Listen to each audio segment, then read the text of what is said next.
don joona l'indicateur de renouveau fasiriba n'o ye Seydou Jara wartabare a ko jarajakulu kura wɛrɛ bangelen bɛ jamana in kɔnɔ a ko dongo do jamana in kɔnɔ cɛw ka choix bɛ ka da fara nanga dɔ ko ka fara kan a ko min ye ni jarajakulu kura ye a sigira kun jumɛn kama wartabare u y'a yira k'a fɔ assise nationale mun kɛra kɔsa in na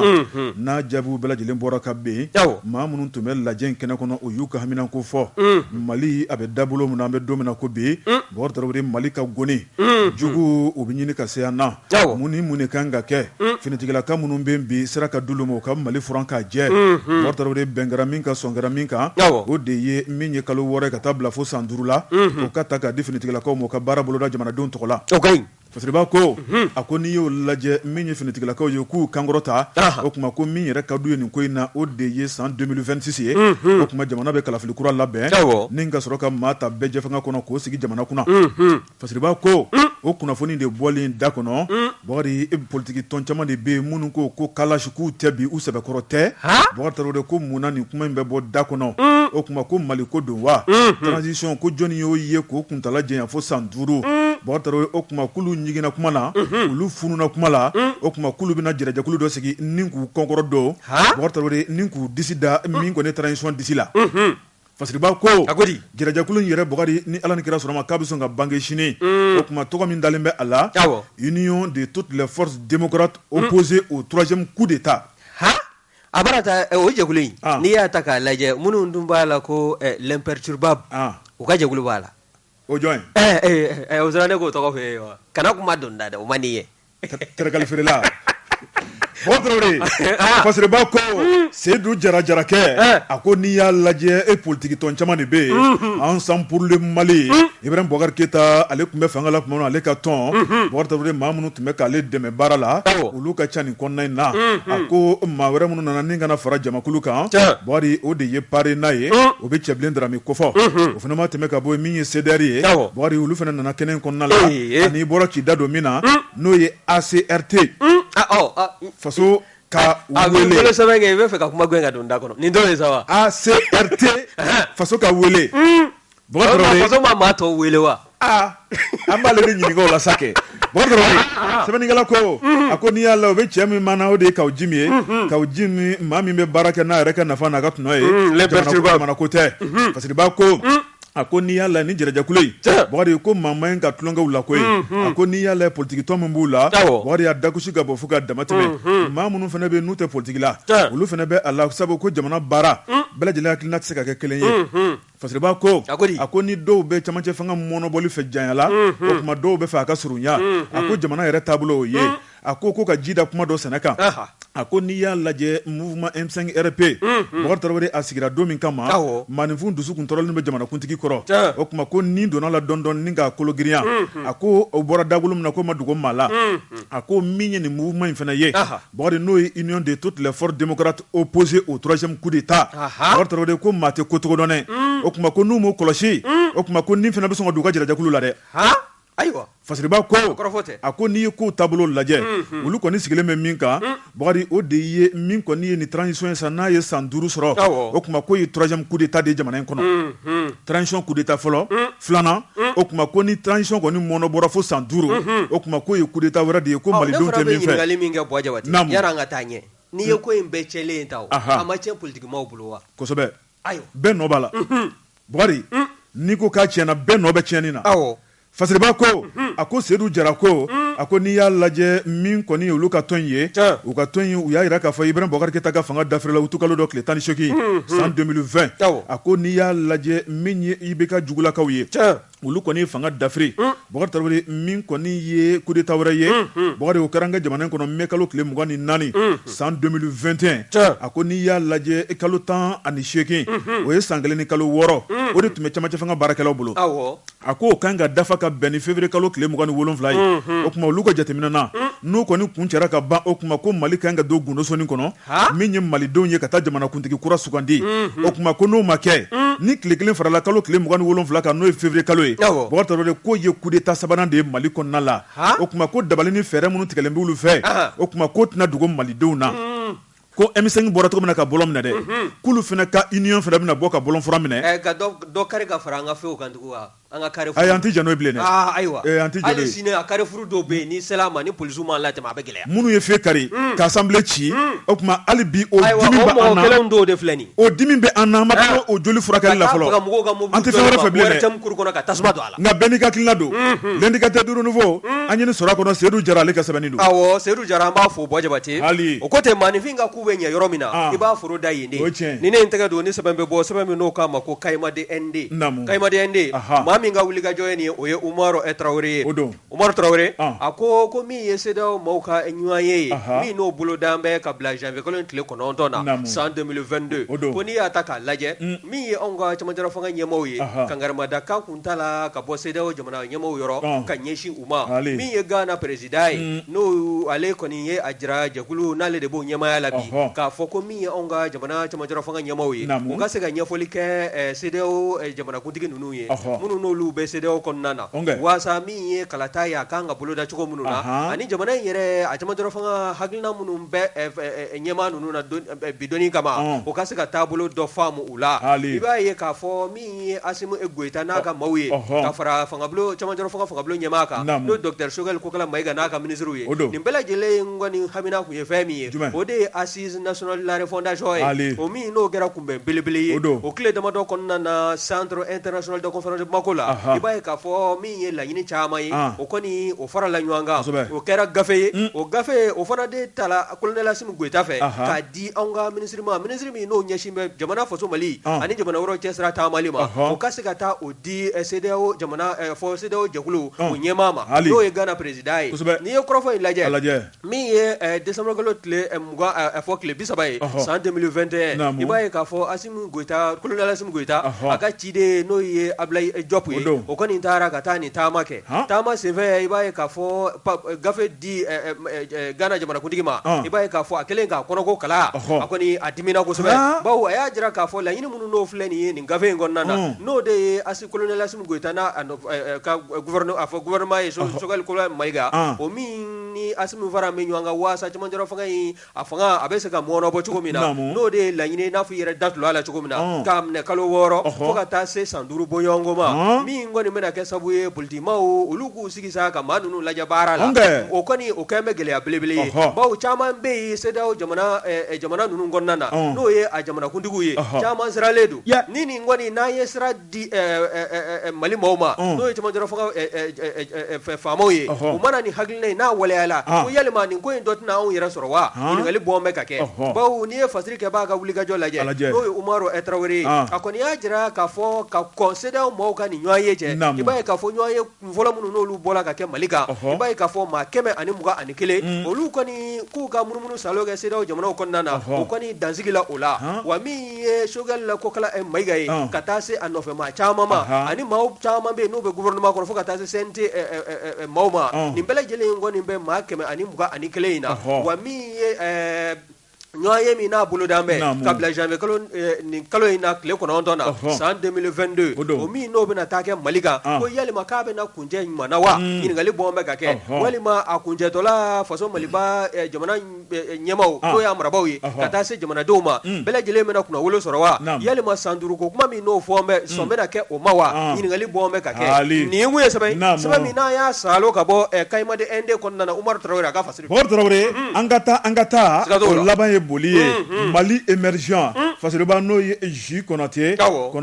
ako angata RPM kono Rassemblement pour le Mali Ibrahim Boubacar Keita ale ka ton Boubacar Traoré u tumbe lajɛ belebele la lajɛ min na tumbe ka boloda Bamako yan u ka lajɛ belebeleba siɲɛ boloda sabanan Boubacar Traoré min y'u ka ɲɛmaya sigi ko dɔn fasiriba ko ako RPM u ye jamana mara san 7 Boubacar Traoré min ye san 10 n'o kun ŋaniyalen b'u bolo o tuma Ala ma sɔn o ma Ibrahim Boubacar Keita ka fanga dafirila Boubacar Traoré RPM tigɛ kora ka bɔ fanga la Boubacar Traoré u ni dimi bɛ ɲɔgɔn na fasiriba ko min ye RPM ye u y'a yira k'a fɔ hali bi olu ye jamatigi ye sabu u ye jama min nabɔ min kɔni palila culture ma dɔn pɛtɛba Boubacar Traoré ko ɲɛdimi don kɔnɔdimi tɛ fasiriba ko ni tɔn min tɛ jamatigi ye i na se ka palais fa wa a bɛ gɛlɛya fasiriba ko a ko ni ka wele bila parti kanubagaw ma parti lafasa tɔn Boubacar Traoré bɛɛ lajɛlen kan na u k'u kuma min ye parti ka ɲɛmaya ko la Boubacar Traoré o de tun baara sigilen bɛ décembre kalo tile 29 bɛn kɛra min ma o de ye an k'an bolo ni ɲɛsin maa kelen ma bɛn kɔnɔ basigi kɔnɔ kelenya kɔnɔ min bɛ parti kɔni jɔyɔrɔ fa jamana masakɛ kalafili nata la fasiriba ko maa min bɛ parti yɛrɛ ɲɛmaa la bi o de ye docteur Bokari Tereta wari n'i ye docteur Bokari Tereta lajɛ tuma min na min ye Ibrahim Bokari Keita a n'a jɛɲɔgɔn u bɛ bɔ Adima la tuma min na ni ka t'u ka tɔn sigi Bokari Tereta ani IBK tun bɛ ɲɔgɔn fɛ min ye cɛba caman ye n'u bɛ tiɲɛ so a n'u bɛɛ lajɛlen tun bɛ ɲɔgɔn fɛ o dɔ ye Kadɛri Baba i hakili b'a la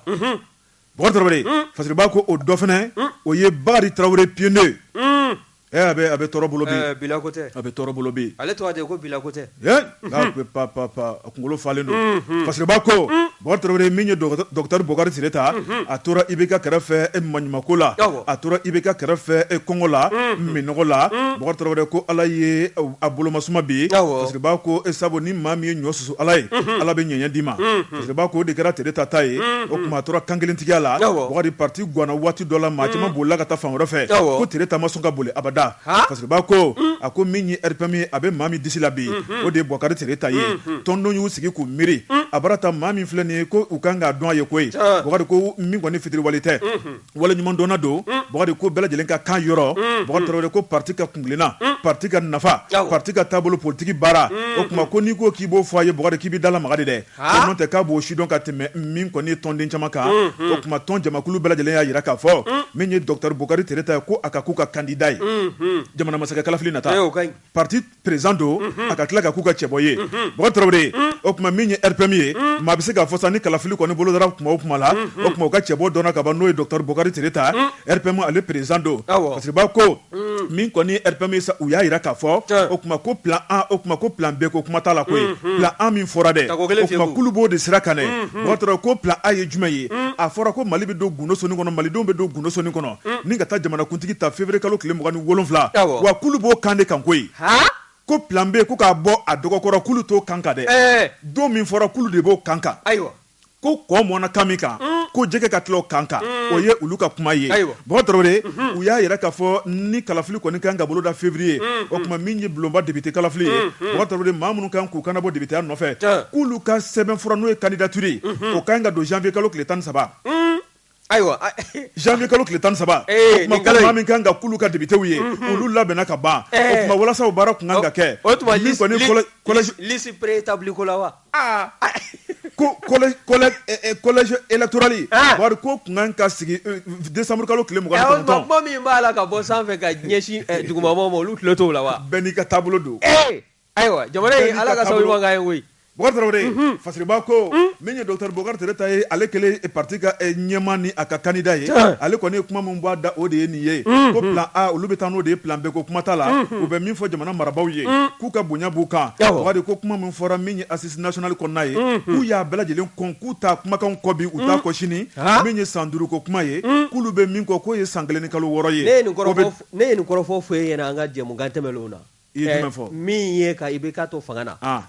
dialogue national inclusive o sigila sen kan minnu banna ka taa o kɛnɛ kan dɛ olu de bɛ opposition na bi a fɔ olu de ye fangatigiw ye bi ni Ala yɛlɛma don i ma sɔn ka taa an ka so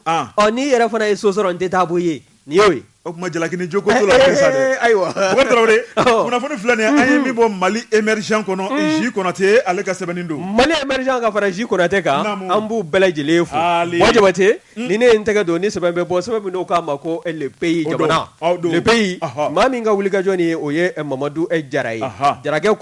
ko min ye an ka ministre kɔrɔ ye min n'o kun ɲɛsin b'an ka diinɛ n'an ka danbe n'an ka tabiya kɔrɔ ma n'o ye ministre des affaires religieuses ye o kɔni e ko a ma kɛ worobaya ye ni ka taa kɔsɛbɛ wa jɔn kelen min ye Thierno Umar Asa Jalo ye Thierno Blé min kun kɛmɛ IBK ka jeliba ye subhanallah awɔ Thierno Blé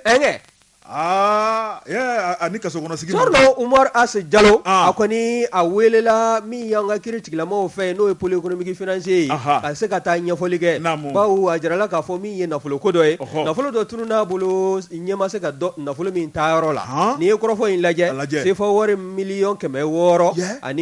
ani 39 o kɔni o tununa i n'a fɔ todo la nugu la min ye k'a minɛ san 2016 2017 fo ka taa se 2018 ma nin san 3 kɔnɔ kɔnɔna na ko nafolomugu dɔ kun bila an bɛ a ka bolo kan min kɔni n'o musaka ninnu kɛcogoya dibidibi don bɛ a ko la bawo n'i ye vérificateur ka wulikajɔ ta ni k'a lajɛ maa kofɔlen in kɔrɔfɔ tun bɛ a nɔfɛ yan'a ka bɔ ministeriya yɛrɛ la k'a fɔ ko nafolo dɔ kɔni o ŋanamu la o suma bɛ a fɛ min ye ŋanamu da kelen ye k'o kɔni t'an bɛ Thierno Umaru Asi Jalo fɛ ka ɲɛsin anw ka foroba nafolo ma n'o ye foroba nafolo jugujuguyali maa kofɔlen n'i y'a ta k'a lajɛ maa min kɔni kun ye cɛ dumanba ye min ye jamanakuntigi kɔrɔ Elhaji Ibrim Boubacar Keita k'o to jamanakuntigiya la ale de kun bɛ minisiriso la minisiriso i n'a fɔ n y'a ɲɛfɔ cogo min na an ka diinɛ ko minisiriya taabolo ko tun t'an bɛɛ ni k'o kalifa a la wa maa dɔ fana maa min kɔni n'a kun bɛ se kuma na n'i y'a ye tubabu moriw fɛ yen i b'a fɔ ko maa dɔ don wa n'i y'a ye Mamadu Dinɛ fana sira taamabaaw fɛ yen i b'a fɔ ko maa don wa n'o fana tɛ yen n'a taara fan dɔ fɛ i b'a ye k'a fɔ aw ka maaw fɛ yen Hatangu Bakari i bɛ i ka kuma daminɛ ka woronin kari ka bila da yan fɛnjugu yan fɛn ɲuman wa ne ye min f'i ɲɛna tu yan fɛnjugu yan fɛn ɲuman ne bɛ min f'i ɲɛna yanni chrétien ni silamɛya bɛna jamana in kɔrɔ mun kun b'a la ka kɛ yan an tɛ tiɲɛ fɔ ɲɔgɔn ye n'o dun nana n'o nana k'an bɛ ka ballon ta an bɛ k'an yɛrɛ fili o ko ninnu ma ko caman bɛ bibi na o mɔnɛ bɛ ka don Mali la k'a ka ballon ta o nana ka ban ka t'o fili baji la jinɛ ko kɛla a sababu ye dɛ awɔ a tun ma tɛmɛ n'a ye mais min f'i ɲɛna min ye Thierno Umaru Asi Jalo ye a kɔni bibi na min ye cour suprême ye a ɲininkalen kɔ ni kan jɔlen ma sɔrɔ a da i b'a ye k'a fɔ u kɔni ye mandat de dépôt d'a kan ka bɛn décembre kalo tile 31 tɛmɛlen ma san 2021 k'a fɔ min ye Umaru Asi Jalo ye ale ka taa i sigi Bamakɔ kura kasoba kɔnɔna na waasa waleya min n'o kɔni bɛ a nɔfɛ k'i miiri o la n'a sɔrɔla a ko n'a ni kɛli ka kan min ye jamana ɲɛmɔgɔw ye maa bɛ se k'a fɔ u ye kɔrɔfɔ minnu fɔ n'o y'an ka caman fanga ɲɛmɔgɔw ye o kɔni y'a jira k'a fɔ min ye dunkojuguya ye o na kɛlɛ ka bɔ jamana in kɔnɔ o n'a fɔra dama kana bugɔ sisan la cɛkunba caman bɛ yen e ko olu tɛgɛ ma kɛ u gu ye ka t'u bila kasobonba la wa a ye misali ta Sumali Bube Mayiga kan o min kɔni ni a tɔgɔ nɔgɔn bɛ anw ka wolomasiri tabaw ka minɛnsan dɔ la n'o ye achat des équipements militaires ye wa min ye Umaru Asi Jalo ye Thierno Umaru Asi Jalo ale ta o kɛn bɛ an ka maa minnu bɛ bɔ yan ka taa diinɛ labatoli la magan jamana kan nafolo min n'o kun bila an b'o taabolo ninnu n'o hukumu kɔnɔna na nafolo de tununa a bolo wa maa caman bɛ yen ko yanni transition in bɛ ban kɛnɛ bɛ furan k'a jɛ n'i ka wara ye dunkojuguya ye jamana foroba nafolo ni k'o jugujuguya ka bila i kun kelen dufa kɔnɔ i k'a dun ani nɔfɛmaw k'o kɔni mɔgɔ caman bɛ taa gɔnɔ ma i bɛ a fɔnɔ n'a ma sɔrɔ ka fɔnɔ jɛnɛkalani o na ta i n'a fɔ i yɛrɛ b'a fɔ cogo min na an ka maaw taabolo y'o ye n'a ma y'i bolo i bɛ kunti bawo min ye nin taabolo ye nin tɛ kɛ taabolo ye ko maa bɛ a kɔkɔrɔma don min ye dunkojugu o ka kɛlɛ ka bɔ jamana kɔnɔ bawo sɛgɛ minnu ni taabolo wɛrɛ minnu bɛ jamana kɔnɔ jamanadenw ka sɛgɛ caman dulon bɛ nin nafolo ninnu de sonyɛli la min kɔni kun kan ka kɛ ka bɛɛ lajɛlen nafa min ye dɔgɔtɔrɔso sira lɔkɔliko sira min ye lakanako ye ka se ka nafolo ninnu dɔw da fɛ nka caman bɛ yen ni jɔyɔrɔ tala ka kalifa u la u bɛ sira wɛrɛ minɛ min bɛ taa kɛ jigiwaro ye min ye Thierno Umaru Asi Jalo ye ale kɔni b'a la ka i miiri a ka kokɛtaw la bibi in na Bamakɔ kura kasoba kɔnɔna na nin kun ye sɛbɛn min n'an y'a sama ka bɔ le pays kɔnɔ jamana Mamadu Jara a ka wulikajɔ don Jɛka pub k'a ka feerefɛnw lakodɔn nɛgɛ kanɲɛ 12 sera Bamako k'a fɔ jiginɛw ka bonyamasegi bɛ aw ye Jɛka pub k'a ka feerefɛnw lakodɔn Bɔ Jabate ne ko bala cogo bɛ Bakari ne bɛ n tɛgɛ dɔn ko kura le relais fasiriba n'o ye la rédaction ye an ka jɛ k'a sɛbɛn Bakari an ka taa Buguni marabolo la n'o ye commune rurale de Sanso Bakari Tarawele tarata tɛmɛnen décembre kalo tile 28 lajɛ belebele ale tun bolo dalen bɛ lajɛ in a tun bɛ ka kɛ Sanso ale commune mairie la Bakari Tarawele ni lajɛ dennin tɛ fasiriba ko wele tun bilalen bɛ commune 4 o ɲɛmaw ma n'o ye Sanso yɛrɛ ye Dunba Wola ale ni Debelin fasiriba ko nin maire 4 a n'a ka dugudenw ka ɲɔgɔn sɔrɔ kɛnɛ kan o tɛ kɛnɛcinin ye Bakari Tarawele ko lajɛ in bɛ tali kɛ fɛn dɔ kan o de ye sigida kɛnɛya ko ye a ko kɛnɛ bonya n'a karama o tun bɛ u ka mara sous-préfet bolo n'o ye Madame Fatou Tarawele Bakari Tarawele min ye Sanso maire ye Bakari ale yɛrɛ de kɔni ye maire tɔw bisimila min ka jama bisimila Bakari a ka mairie kɔnɔna la n'o ye Samu Mariko ye Bakari ni ka kuma bɔ ka bi ale min ye Sanso maire ye o kuma a jɛɲɔgɔn maire olu bɛɛ lajɛlen tɔgɔ la Bakari k'a yira k'a fɔ ko baara mun bɛna sigi n'o ye dugudenw ka kɛnɛya ko ye Bakari o kuma ko a b'a kun bɔ o kuma foyi tɛ kɛnɛya bɔ i mana kɛ jɛnatigɛ fɛn o fɛn na Bakari ka kɛnɛya sɔrɔ Bakari o kuma ko fɛn bɛɛ lajɛlen bɛ kɛnɛya de kɔfɛ Fasiriba ko a ko n'i y'a lajɛ baara in a kɛra ni jɛrɛjɛkulu caman ka wuli ka jɔ ye min ye Sikaso direction régionale de santé wari o ɲɛma o tun bɛ kɛnɛ kan Buguni fɛnɛ santé o ɲɛma tun bɛ kɛnɛ kan ni ka taa bila service développement social maaw la wari ni ka tila ka taa bila kɛnɛya o baarakɛbaa tɔw la min ye promotion de la femme de l'enfant de la famille ye wari ka taa bila députés o kuma min ye maires ni conseillers ye u bɛɛ lajɛlen kɛra ka ni ka i yɔrɔ kɔni k'a fa tɛntɛn tɛ Fasiriba ko kuma bɔra ka bin o de ye sigida yɛrɛ a kɛnɛya ko bɛ cogo min na wari o de ye SESCOM minnu bɛ yen wari wulikajɔ kan ka kɛ banabaatɔ minnu bɛ nin commune 4 kɔnɔna la wari kɛrɛnkɛrɛnla min ye an balakaw ye wari janko tinbaatɔ a bɛ se ka se kɛnɛyaso la waati min na wari waati kɛrɛnkɛrɛnnen kɔnɔ yaasa kana kɔlɔlɔ sɔrɔ wari min kɔni ye da donn'o baaraw la o kuma min kɔni ye commune ye wari f'a ka wulikajɔ kɛ a ka a bolo don a jufa kɔnɔ wari a ka tɔrɔmɔɲɔn bɔ min b'a to min kɔni laɲiniw ka se ka sabati sabu an bɛ don min na ko bi min kɔni ye kɔnɔfara sisan n'o ye césarienne ye wari jamana ɲɛmaaw y'o kɛ fufalaki ye nka ɲɔ bɛ ɲɔbugu ta kanba la o kuma min kɔni ye sigidala jɛrɛjɛkulu dɔw bɛ yen olu de kan k'u bolo don a bɛ fɔ mun ma k'u ka code part ye wari ni ka dɔɔni bɔ o dɔnniw de bɛ fara ɲɔgɔn kan wari baara min kan ka kɛ ɲɛnabila la o baaraw bɛɛ boloda ka bila jamanadenw ɲɛ a ko n'i y'a lajɛ maa caman de bɛ k'a daminɛ sokɔnɔna la n'o ye muso tintɔw ye bakari ni ka taa bila furakɛli yɔrɔ la bakari i b'a ye k'a fɔ n'o y'u ka sigidala SESCOM ye bakari ko maa caman de b'u bɛ degun sɔrɔ kosɛbɛ u bɔbaliya don joona bakari walima n'u sera kuma dɔ la mobilité sɔrɔ min b'u ta ka taa n'u ye kɛnɛyasoba la n'o ye Buguni ale CSRF ye bakari o kuma min kɔni Morilakaw ye sabu Morila bɛ san so dugukolo kan o kuma dɔ la min ye Morila mini maaw ye k'olu bɛ to k'u boloma dɛmɛ n'u ka ambulance ye bakari tarawele min kɔni ye ambulance u ye 2 san o kuma Morila ka ambulance o kɛn bɛ k'a dafa Fasiriba ko bakari tarawele maa mun bɛ san n'u ka tin gɛlɛyara san so ka taa bila dugu 4 tɔw la n'o o ye Donba Wola ale ni Debelin bakari tarawele o kuma ambulance ninnu b'u ta ni ka taa n'u ye Buguni ale SESCOM na min ye ale CSRF la bakari tarawele jango ka se ka baara nɔgɔya Fasiriba ko a ko min ye Sidiki Sidibe ye ale ye conseil des cercles de Buguni ye ale kɔni y'a jira k'a fɔ ko nin baara kɔni u bɛ sanso fo bakari ko sanso ye wulikajɔ min kɛ bakari k'u ye min ye k'a bɛ mɔgɔ nimisi wasa o kuma ko hali bi k'u b'a ɲini sanso fɛ bakari ko bolodi ɲɔgɔnma ko de bɛ Karatabugu mɛn si la o kuma k'u ka wulikajɔ boloda bakari fɛn minnu bɛ yen ni degun b'a la ko kɔnɔkulu jɛlen de bɛ bi fɔ o kuma min kɔni ye Buguni ye ale tilalen bɛ commune 26 ni ɲɔgɔn cɛ bakari n'i y'a lajɛ kɛnɛyaso min bɛ yen o ye kɛnɛyaso 45 ye maa min b'a dugukolo kan o ye maa 620 ani 190 ye bakari n'i y'a lajɛ o ka ca kosɛbɛ a ko o kɛnɛyaso kan ka kɛ yɔrɔ ye ambulance dɛsɛ man ka kɛ yen o kuma min ye kɛnɛya baarakɛla o dɛsɛ man ka kɛ yen Fasiriba ko a ko n'i y'a lajɛ Buguni ale ka lancement tɛmɛnen kɔfɛ Kumantu bakari min ye sanso kɔni bɛ daw kan a ko sanso kɔni ta kɛra kunnawolo ye min kɔni tarata tɛmɛnen ye décembre kalo tile 28 ye a ko min kɔni ye code part mun kan ka bɔ a ko sanso ye 3 millions k'o ta k'o da fiɲɛ na o kuma n'i y'o 3 millions lajɛ bakari min ye nin commune kɔfɔlen kelen o kelen k'u ye 500 bɔ a ko fana ma tɛmɛ ka bɔ yen min kɔni SESCOM ye ale ye 250 bɔ bakari min kɔni SESCOM tɛmɛnen kɔfɛ ka bɔ yen i b'a ye k'a fɔ wulikajɔ wɛrɛ fana kɛra maaw fɛ bakari min kɔni ye Buguni ɲɛmaaw ye bakari min kɔni ye 250 ale ni 60 bɔɲɔgɔnko ye Fasiriba ko a ko n'i y'a lajɛ sanso yɛrɛ commune kɔnɔ maa 70 ni maa 3 ani 600 ani 20 bɔɲɔgɔnko o kuma k'o de bɛ dugukolo sanfɛ a ko maternité 56 bɛ yen bakari tarawele o kuma ko janto kan ka k'o la kosɛbɛ a ko nafolo mun bɛ bɔ k'a dagosi ka dɔgɔ bakari ko sigidalamaw de kan ka jateminɛ kɛ o kuma nin ka dɛmɛ kɛ k'a ɲɛsin mairie ma nin ka jateminɛ kɛ k'a ɲɛsin kɛnɛyaso ma o kuma ko min kɔni olu élu ye bakari k'olu sigilen tɛ abada wa ko nin ye kɔrɔmasurun dɔ ye nin k'u bolo di ɲɔgɔn ma Samu Madiko ka kuma n'ale sanso maire ba ye o kuma a y'a fɔ cogo min na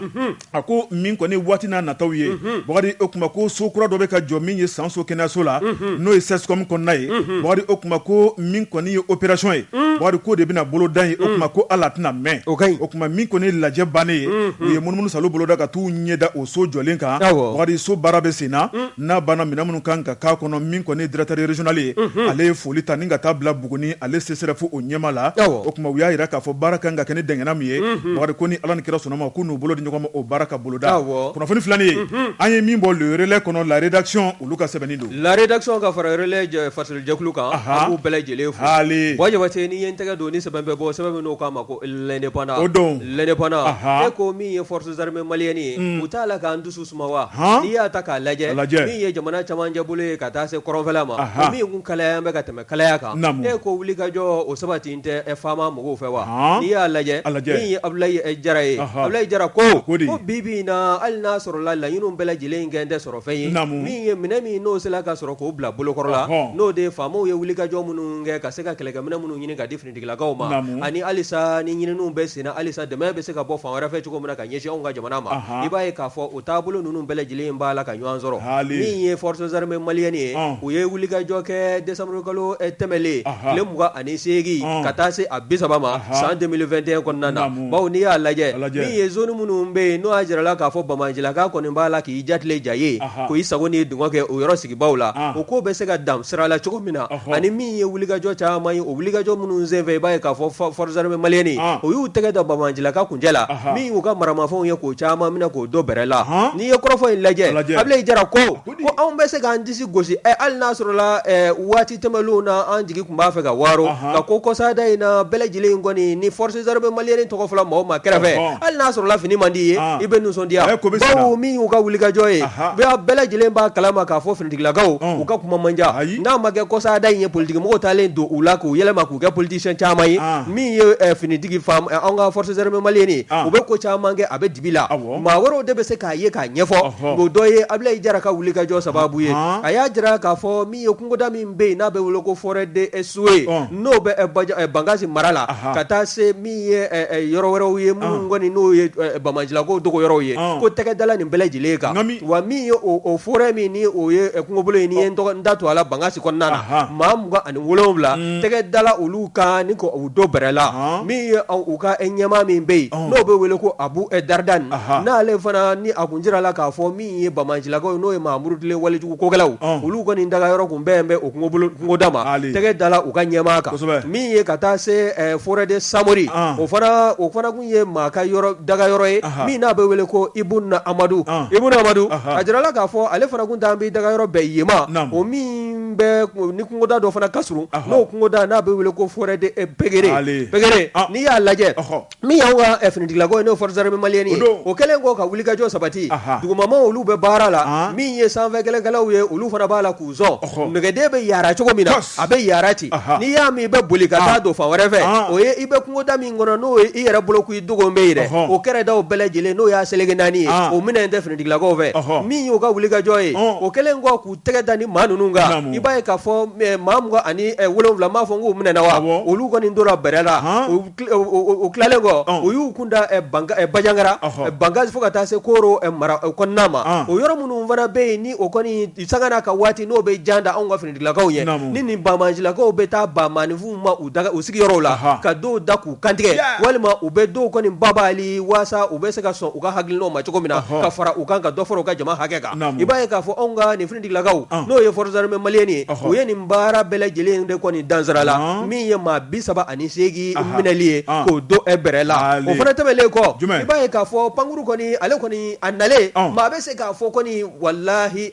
anw ka jamana a bɛ k'an ta ye n'Ala sɔnna min ye hélicoptère de combat ninnu ye olu kɔni sanga n'a ka waati olu de dulon bɛ nin tufin ninnu sanfɛla la min ye mugu ye a bɛ yaara cogo min na a bɛ yaara ten secteur de Jabali Alatona ka taa se Songo ani Barikɔrɔ ma nin bɛɛ lajɛlen kɔni b'a la ka larawe an ka maaw fɛ décembre kalo tile 30 tɛmɛlen san 2021 tɛmɛlen i b'a ye k'a fɔ frappe aérienne dɔ kɔni t'a la ka nin yɔrɔ kɔfɛlen ninnu sɛgɛrɛ min taara wolo kunna wolo belebele la Katiba Ansardine o min n'o bolofara bɛ Masina o fana o maaw bɛɛ lajɛlen b'a la k'u yɛrɛ taa yɔrɔ ɲini bɛɛ lajɛlen kɔni b'a la k'i yɛrɛ ɲininka ko yalima nin ko in a bɛna to senna wa bawo n'a tola senna a bɛ se ka kɛ sababu ye Bamajilaka ka tɛgɛ de da u bɛɛ lajɛlen kunjɛ la u ka sɔn jamana finitigilakaw taama waasa min ye jamana ye a bɛ se ka kolosuma cogo min na walima u ka jamana in bila min ye opération de ratissage ye o kɔni b'a la ka kɛ Ɲolo mara la min ye Banamba ye Jabali nin bɛɛ lajɛlen kɔni b'a la ka don bɛrɛ la wa n'i y'a lajɛ forêt de Wagadu o min n'o filɛ nin ye Ɲolo kɔnɔna na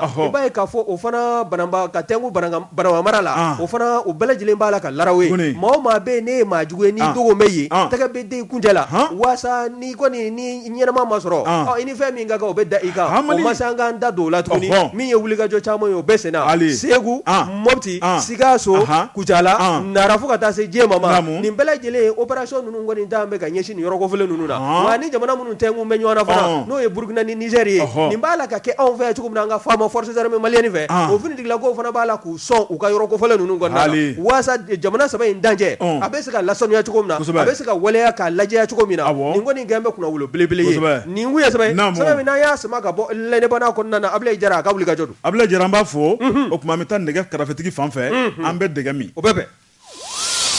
Jeka pip k'a ka feerefɛnw lakodɔn Teflecha Ado moniteur fasiliba n'o ye Adama Kulubali n'o sera Damisi a ko Siyama édition 2021 wari a ko kun cɛra kari tɛmɛnen fasiliba ko a ko min ye seko ni dɔnko Mali bolola baarakɛlaw ka ɲɔgɔn kunbɛ kɛnɛ belebeleba kɛnɛ salenba wari min ye fasojɔ kɛnɛ ye fasiliba ko nin y'a ta ko sabanan ye min sigira sen kan an ka jamana kɔnɔ a ko n'i y'a lajɛ salon min don wari ko a ɲɔgɔnna foyi tɛ an ka jamana in kɔnɔ n'i y'a sanga farafinna na wari i b'a ye k'a fɔ k'a bɛ farafinna salon belebelebaw bɛɛ lajɛlen sanfɛ salon international de l'artisanat du Mali dalasurun la an ko a ma ko Siyama fasiliba ko ɲinanta in a sigira sen kan décembre kalo tile 23 ni ka kuncɛ kari don janvier kalo o tile 2 maa min ka bonya ni karama kɔnɔ o de an ka jamana chef de gouvernement Dr Shogel Kokala Mayiga premier ministre fasiliba ko ɲinanta in min ye waati kɛrɛnkɛrɛnnen wari sabu jamana ale ka goni a ko n'i ye Mali kɛcogo lajɛ min ye lakanako gɛlɛya o b'an ka jamana in kɔnɔ a ko fana ma tɛmɛ ka bɔ yen a ko min ye transition ye an b'o la wari waati kɛrɛnkɛrɛnnen don o n'a ta o ta jamana ɲɛmaw jamana marabaw wari u ye u tigɛ di ɲɔgɔn ma k'a yira k'a fɔ Mali bolola baarakɛlaw jɔyɔrɔ min b'u la jamana ɲɛnɛmali la ko kodenni tɛ n'u nisɔndiyara jama fangirima bɛ nisɔndiya n'u nisɔngoyara wari ko tɛna dogo jamana kɔnɔna la sabu min ye seko ni dɔnko baara ye bolola baarakɛlaw jɔyɔrɔ ye min ye o misali yirala ka ban fasiliba ko a ko n'i ye donfiniw lajɛ n'i ye cɛnya ni saramaya lajɛ n'i y'an ka baarakɛminɛnw lajɛ ni y'a mago ɲaminɛw lajɛ bari ko bolola baarakɛlaw jɔyɔrɔ min bɛ a la k'a dagosi ka bɔ ɲinan san kɔnɔna la jamana 14 o de ye ɲɔgɔn sɔrɔ Mali kɔnɔ yan Siyama kɛnɛ kan maa minnu tun bɛ ka t'u yɛrɛ yira ne bɛ se nin na n ka dilanni nɔ ni bolo nɔ ye nin ye o ye maa 1,130 ye wari maa minnu ye tani ka segin kɛ ni ka taa sanni kɛ ka t'u ɲɛ da fɛnw kan o ye maa 295 a kɛra dawula ye olu de yera kɛnɛ kɔnɔ Bokar Tarawele fasiliba ko Mali bɛ waati min na sisan waati nɔgɔn tɛ o tuma min ye cérémonie d'ouverture Dr Shogel Kokala Mayiga wari a y'a sogo n'a golo doni ka taa kɛnɛ kɔnɔ maa min yɛrɛ fana ka yamaruya kɔnɔ o de ye Mali bolola baarakɛlaw ka ministre ye n'o ye Andogili Gindo ye fasiliba ko Dr Shogel Kokala Mayiga ko a ko ale ɲagarilen don a nisɔndiyalen don sabu k'ale bɛ maa minnu cɛla Bakari ko jɔyɔrɔ min b'u la jamana in kɔnɔ ko jɔyɔrɔ ncinin tɛ taabolo minnu bɛ u la ko jamana ɲɛmɔgɔ wajibi don jamana ɲɛmɔgɔ kan ko k'u dɛmɛ n'o ye jamana bolola baarakɛlaw ye min ye corps de métier 200 nin kɔ Bakari ko du jumɛn bɛ yen k'o kɛbaa dɔ tɛ yen a b'a bɛɛ kɔnɔ fasiliba ko Bakari min ye maa minnu bɔra ka taa n'u ka jagofɛnw ye ka taa n'u ka baarakɛminɛ ye ka taa n'u ka kunkolola baara ye Bakari Tarawele k'a bɛ jɛ ka dugawu de kɛ ko Ala k'u ka minɛ Ala k'a sugu ja maa minnu fana bɛ Bakari n'u bɛ t'u ɲɛda minɛnw kan u ka se ka kɛ sanni feere kɔnɔna ye Bakari walima ka kɛ hakilina cariba ye Bakari ko Ala k'o ko in a tuma dabɔra min kama ko Ala k'a ko fana ye o tuma min ye Andogoli Gindo ye a ko hali bi ko dogolen wɛrɛ bɛ ale ka cɛdenw bolo Bakari ko hali bi min ma yira malidenw na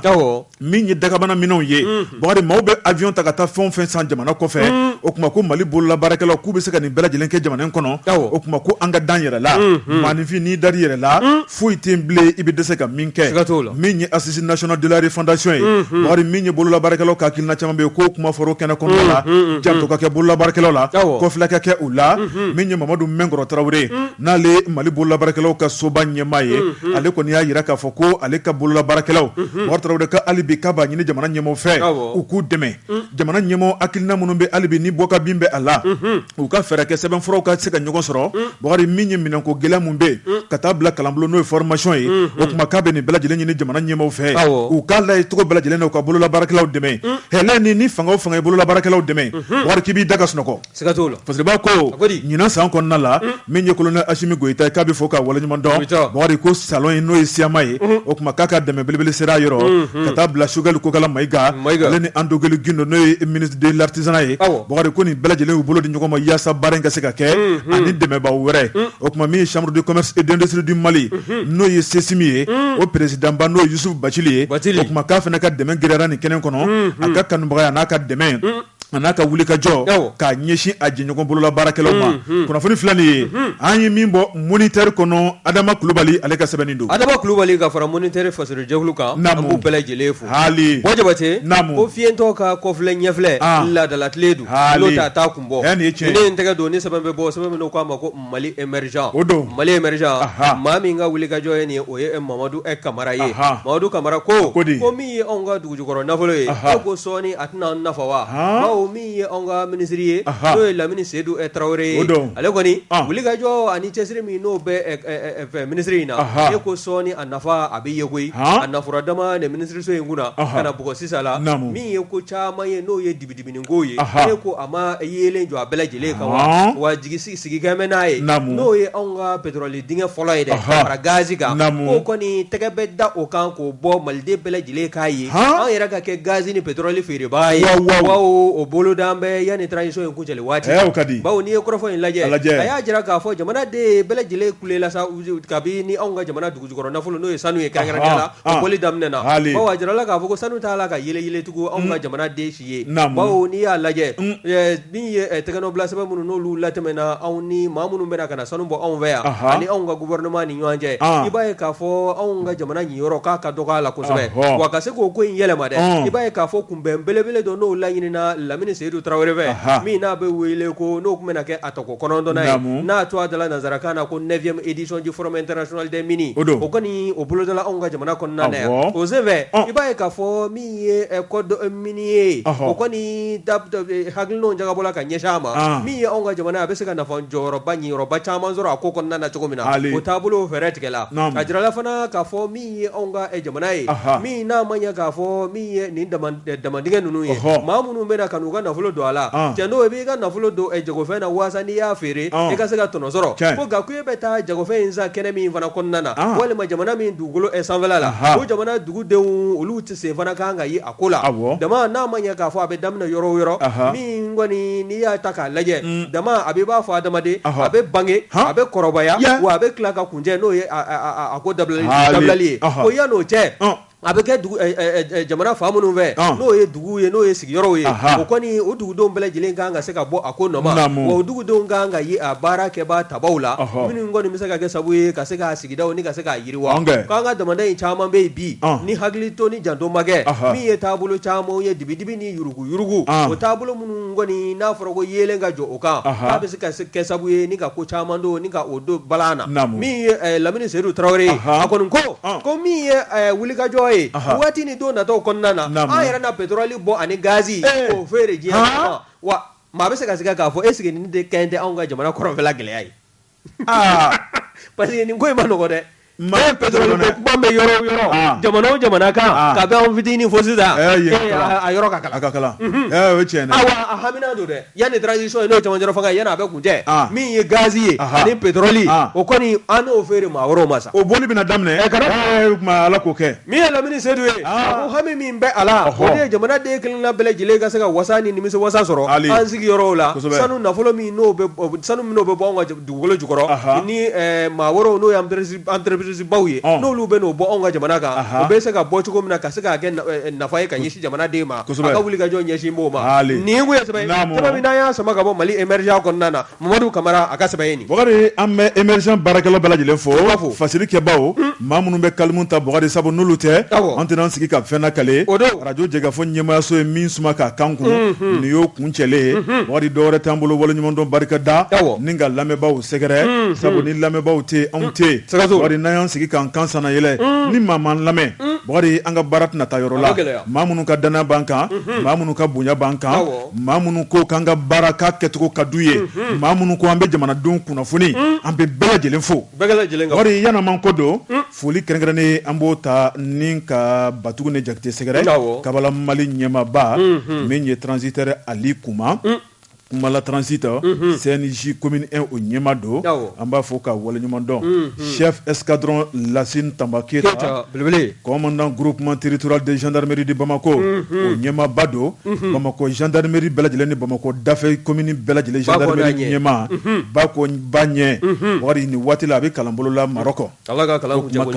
yarabi ni kalan kuncɛra dɔ bɛ fara baara sanayɛlɛnw kan a ɲuman taara cogo min na an bɛ jɛgɛ dɔw kɛ Ala ka segin n'a ɲuman ye n'anw yɛrɛ ɲuman sɔrɔ yan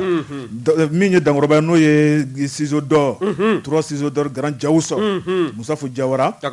an b'a fɔ ka waleɲuman dɔn Balalabugu sigi la o tuma ni waati la a n'a ka cɛdenw bɛ mansin kunna Elhadji Beɲɛ Ɲare Zeniti R Beɲɛ Ɲare o tuma min ye sojɔ ko Beɲɛ Ɲare